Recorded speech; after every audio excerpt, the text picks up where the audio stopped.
For historical context and more information, see the description below. The book of Esther is good writing. There is probably no finer prose in the entire Bible, but spiritually it is on a much lower plane than many of the other books of the Bible. The name of God, you recall, is not even mentioned in it. But the Jews have claimed that it was an expression of religious sentiment and that it deserves a place in Holy Scripture. The reasoning would appear to be that if the Bible is the history of a people under God, wrestling with the question of the meaning and the destiny of their community life, then surely the book of Esther is a history of that people, and it writes about the indestructibility of an Israel that is depending upon God. So the debate goes on.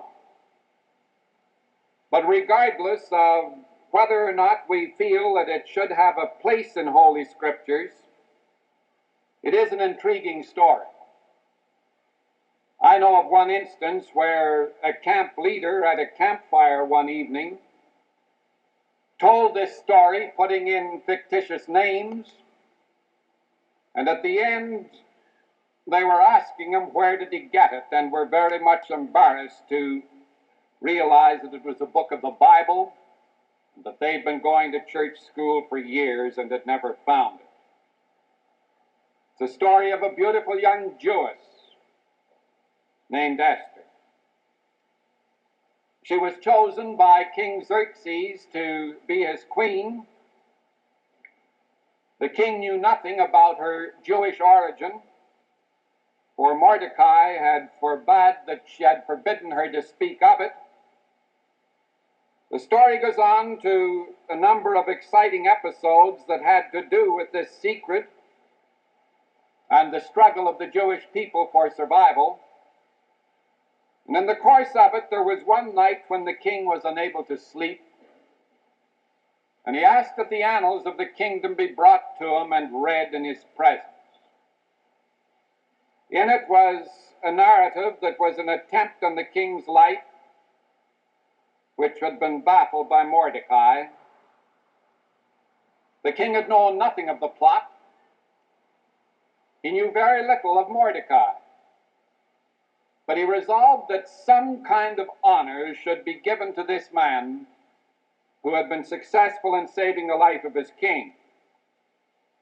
Mordecai was a man who always stood by the king's gate, probably just a humble gatekeeper. And he was taken from that humble position, and he was honored. He was attired in the robes of state. He was mounted on a fine horse. And Haman, who hated him and plotted against him, was compelled to lead that horse through the streets, saying, "Thus shall be done unto the man whom the king hath chosen to honor." After it was all over, we're told that Mordecai came again to the king's gate. He had been through probably the most wonderful experience of his life, but it was soon over, and he was back again at the old stand. I wonder how much this speaks to us today, those of us who have been on vacation. I wonder if we have been taking the lift of the long look back and enjoying those days or weeks or months that we may have been away. What is the feeling that comes to us as we return to the King's Gate?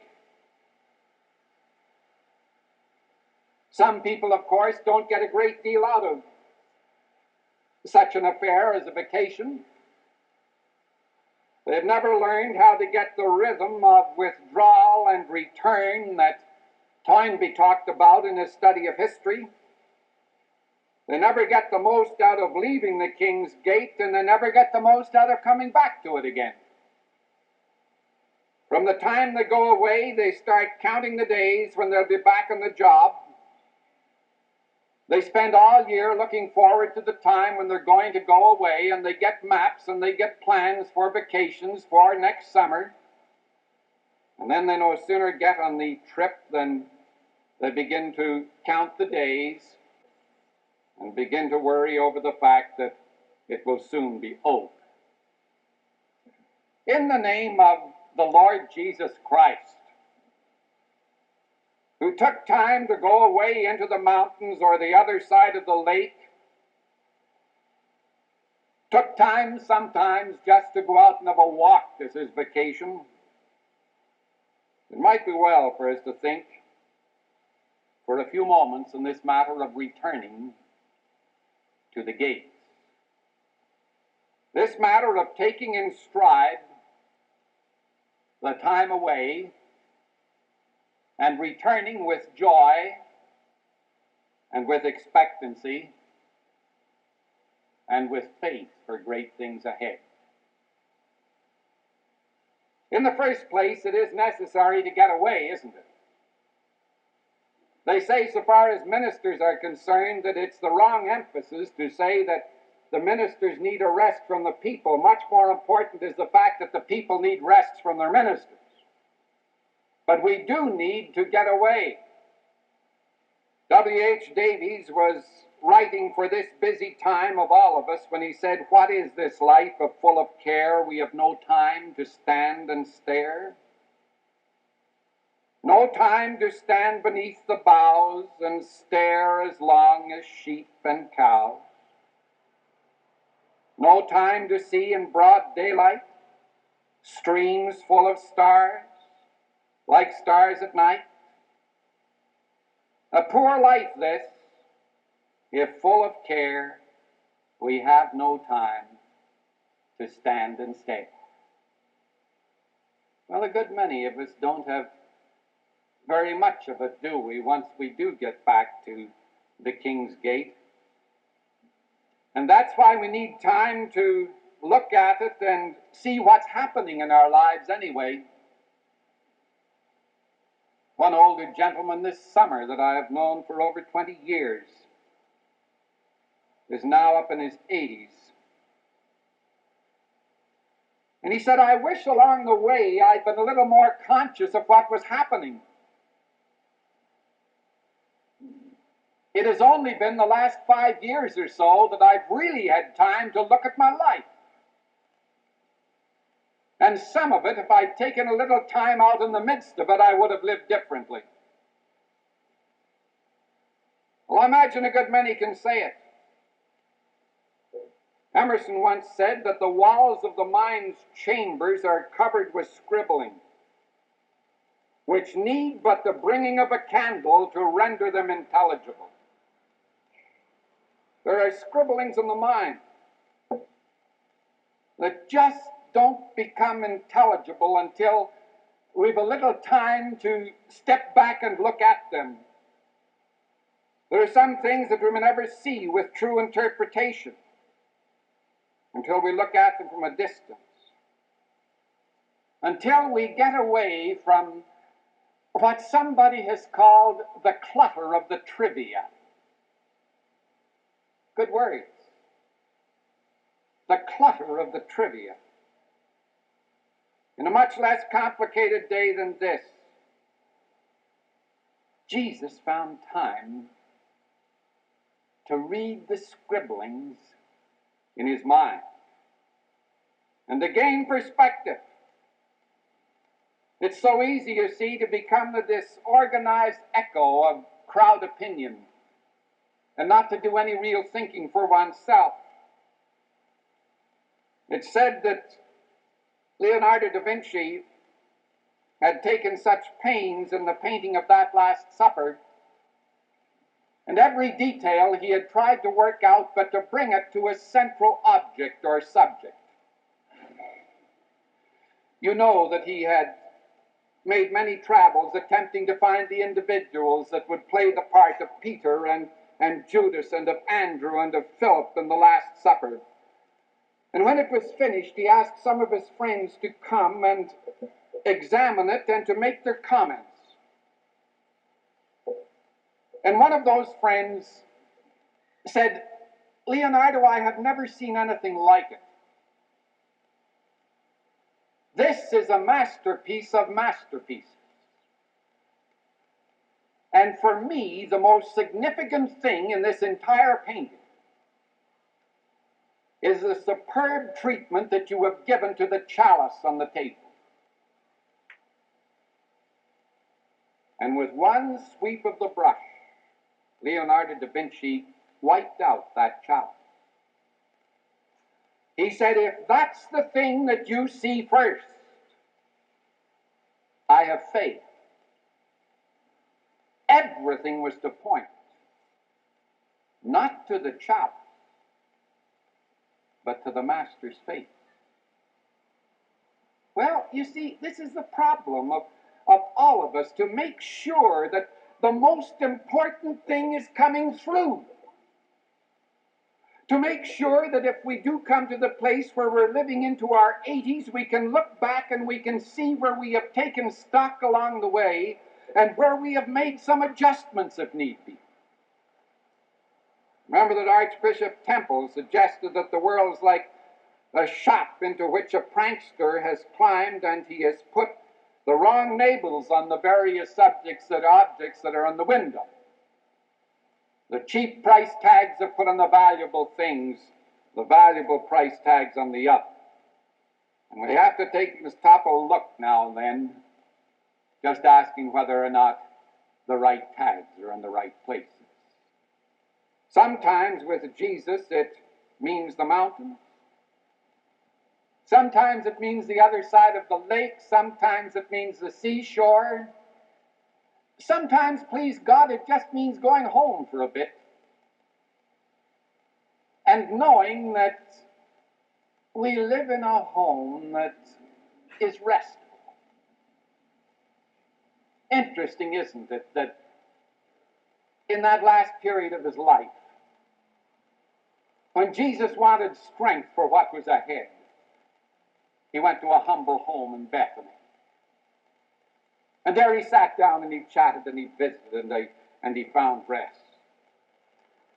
It's a great thing to have a home where there's understanding, where there's a right sense of values,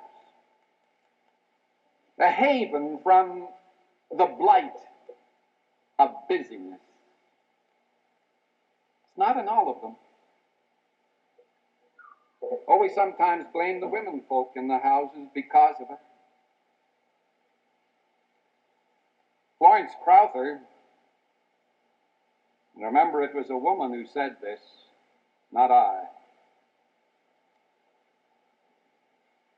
Florence Crowther said that some women use their education to running washing machines, chauffeuring the children, gathering at the supermarket more for gossip than for gastronomy, and from morning until time to thaw out their TV dinners, they're on the go, tending the appliances which has robbed them of their leisure, and subject to the tyranny of the telephone. Of course, there's another side to the picture. It may be that the woman of the house has a confused time of it because the man of the house has never made any provision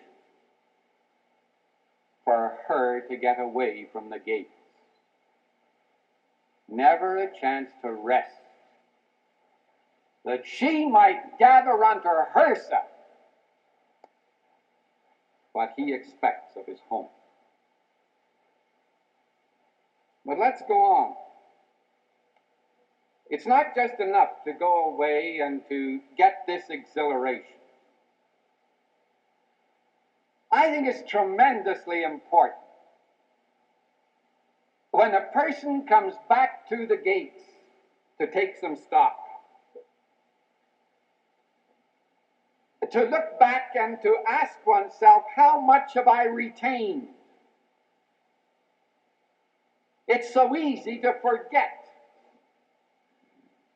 the great experiences of life. And we need every now and then just to stop and ask ourselves, now, just what extra do we have?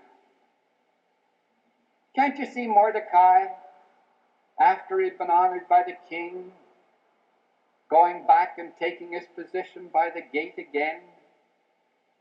And for that first day or so, scarcely able to see the people who were coming by.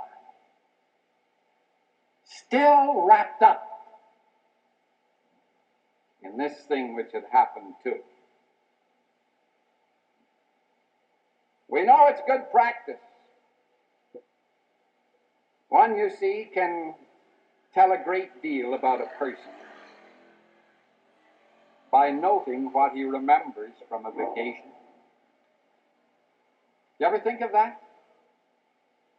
You can tell a good deal about a person by noting the things that they remember most clearly in a vacation. There are some people who just can't talk about anything but the miserable weather. They've had some wonderful experiences, but they can't think about those experiences. They can only think about the terrible weather. I read this summer about a man who had been on vacation in July, and as you know, we had a great deal of rain down in the eastern part of the world during July, and this one man was constantly complaining about the rain, and his friend said to him, if the weather was so terribly bad and so cloudy, where did you get that wonderful tan? And the man said, this isn't tan, it's rust.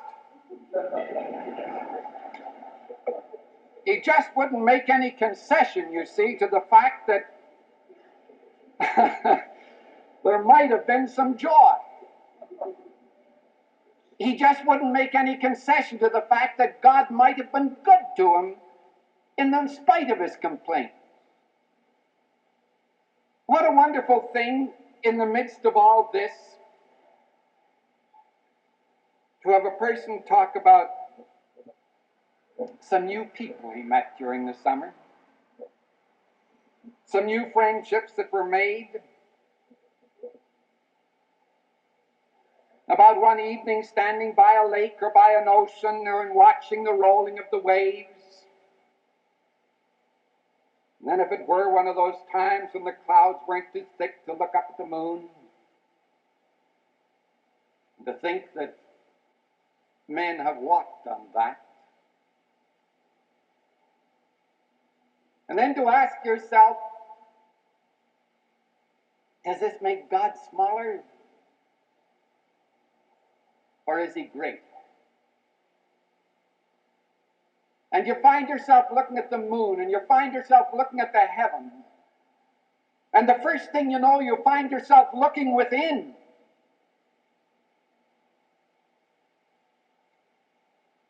And thinking that all this is a pageant of the greatness of God. And that regardless of how much we discover the hows of life, there's still that great unanswered question, why?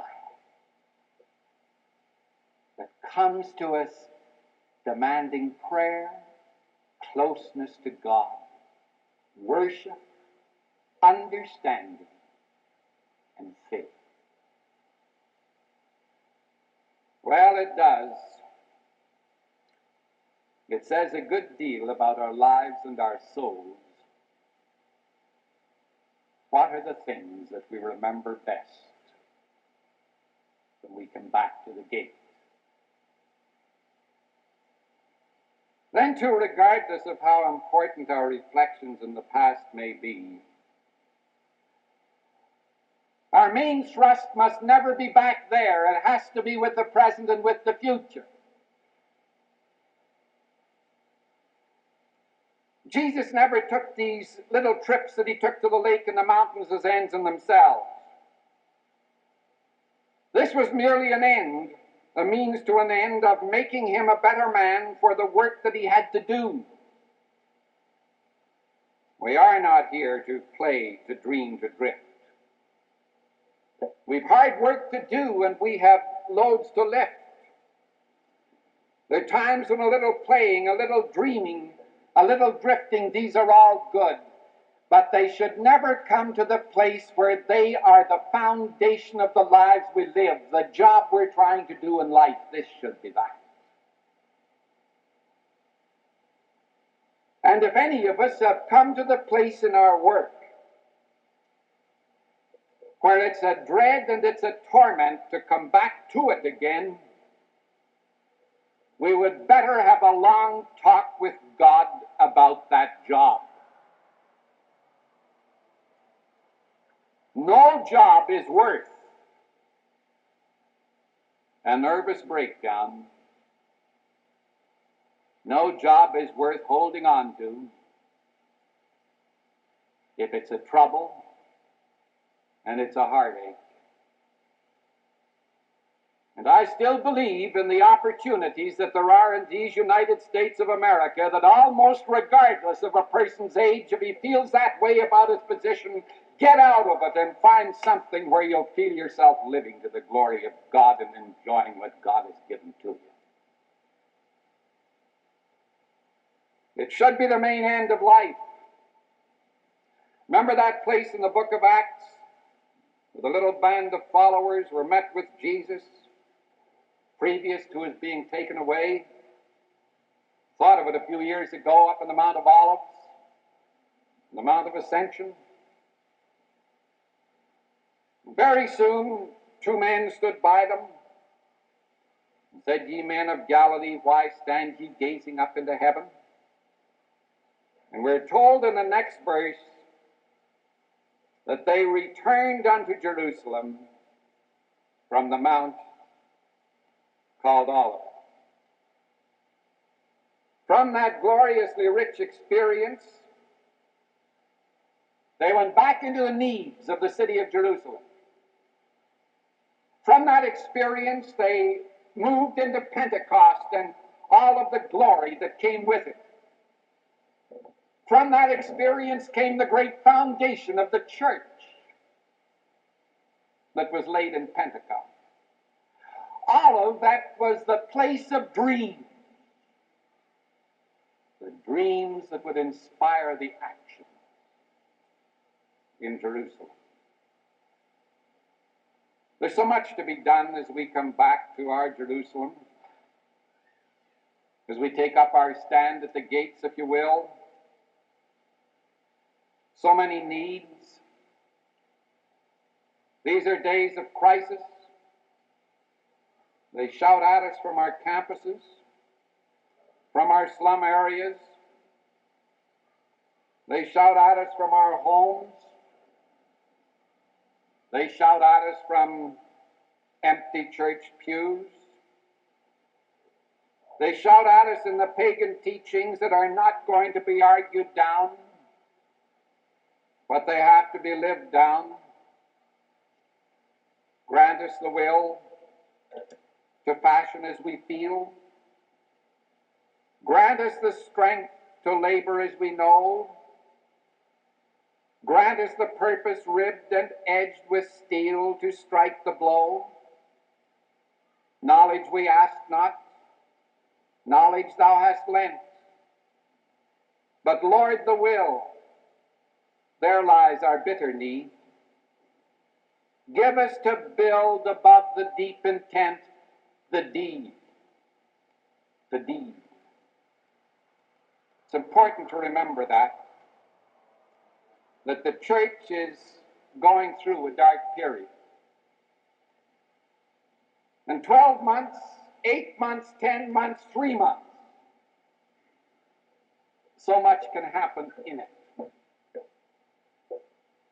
And we have to come back to the King's Gate asking, what's the job that we can do that no other group's going to do? Well, that doesn't mean that we don't share in what they are doing. That doesn't mean that we don't raise money for the poor. That doesn't mean that we don't become tremendously involved in the problems of our community. Surely anything which touches the lives of people is Christian in its implication. And Jesus would have been concerned if we were preaching from our pulpits today. But what we also have to remember is that a good many groups and a good many people are getting into the act of finding money for the poor.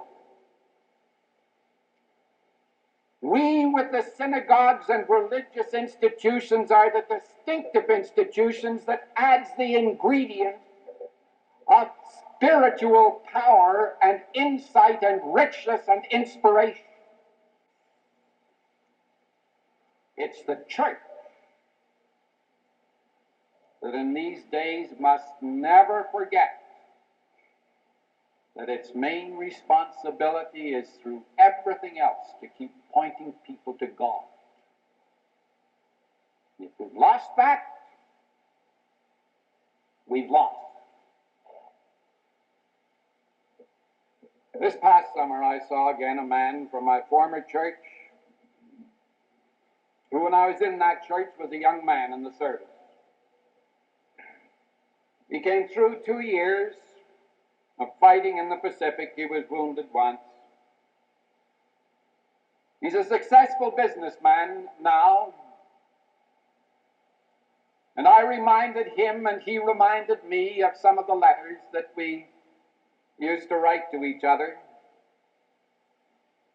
He'd been talking about how difficult in this one special letter that I have in my files, and I looked it up when I came back,